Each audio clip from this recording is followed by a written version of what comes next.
Hello everyone, this is Deb Halfrich. I am a trained philosopher. Bet you didn't see that coming. I have a degree in philosophy. I spent 2 decades doing payroll software consulting. And now in the post-pandemic world, I am showcasing that in a world of entirely new questions, Socratic dialogue is cool. What we need these days are professionals and people across all walks of life.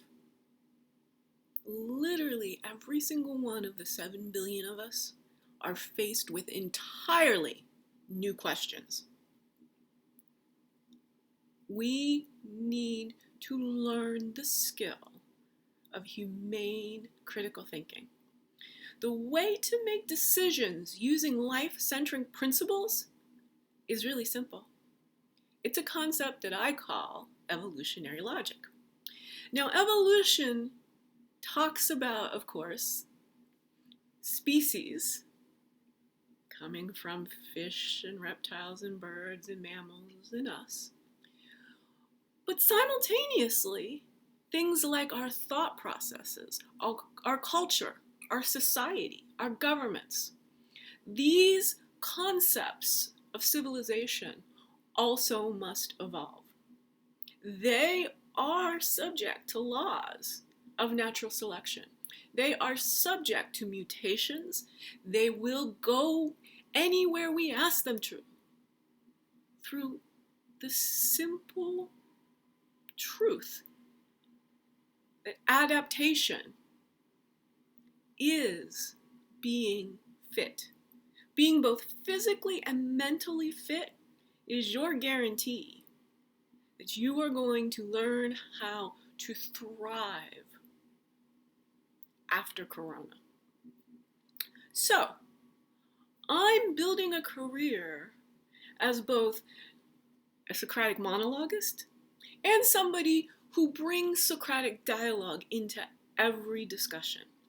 I'm going to always offer an out of the tetrahedron type opinion. I'm never going to go where everyone else goes. And I think that that's very important. I'm not so worried about right, wrong, either or. I'm worried about showing everyone there's always a better option. And if we can't see what it is, let's just go to the far ends, extremes, and ask, well, why is it so extreme? Why can't we all have a universal basic income? It's just math. And there is more than enough money. Look, humans created money. How come there's not enough of it for all 7 billion of us? Turtles didn't create money. Orcas didn't create money. How come like 8 humans have half of the wealth of this entire globe? That's a radical question that demands an answer. It demands an answer that we don't villainize those people, that we don't punish them, that we don't see taxation. There's some optimization there, most assuredly. But these people just played the system. It's the system's flaw. Let's build systems that ensure that if you take one breath on earth, the second you are born, you are entitled to your basic needs of shelter, clean water, food, and love. How come that world has been elusive until March 2020? It's a question that I'm basing my career off of, and I believe in any discussion I can help add a context that takes away the centrality of money, profits, GL balances, and says those things are tools of measurement post-fact, but you can't make a decision if you've not considered life. I look forward to working with anyone who wants to have a world-changing discussion on any topic, no matter what your professional specialty is. Let's get together and create some evergreen content that asks serious questions about why the world is the way it is. Let's point to solutions that make it better for everyone. Here's why COVID-19 got the better of us. It doesn't discriminate. It sees no categorization, not whether you're Democratic or Republican, what state you're in, the color of your skin, all of these kinds of things. It took us weeks.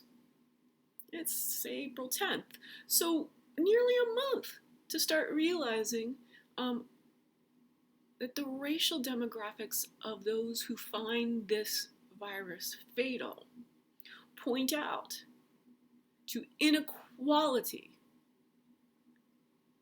being the most lethal condition in America.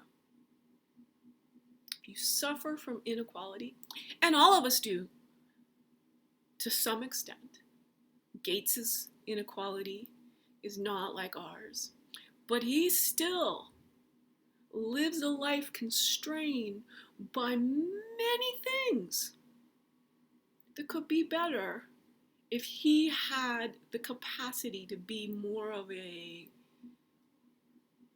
standard human.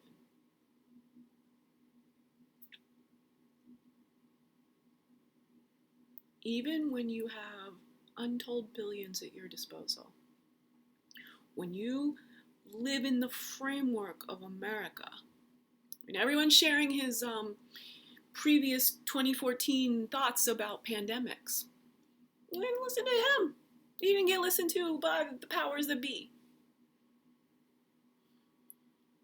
So we need to spread the capacity to listen, to think humanely, to consult evolution.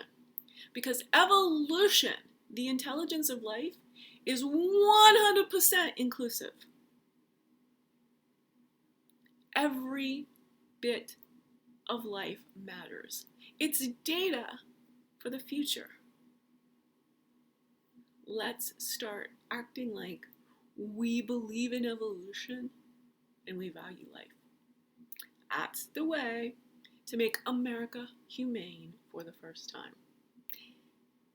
Whatever your topic is, if you want to put it in a bigger picture about the needed change that must occur, that is guaranteed to occur, the pandemic has meant that precedent has left Earth.